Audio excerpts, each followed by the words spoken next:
So,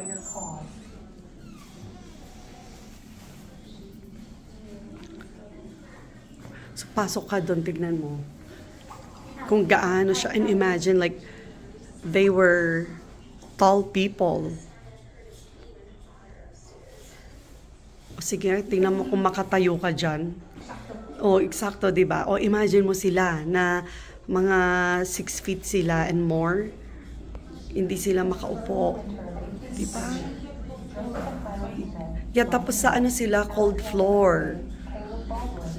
Ilan sila? I cannot remember kung ilan sila. Pero imagine mo, kung ilang buwan sila na nandito lang. Tapos cold floor lang sila. Oh. Imagine. Grabe, no?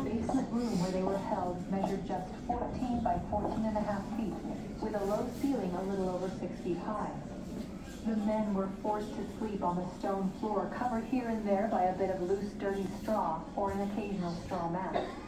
Since their incarceration took place during the darkest, coldest part of one of the coldest winters on record, the men were nearly always ill. The food they were given was coarse and sometimes contaminated. Imagine yourself living there for 4 months and it's dark.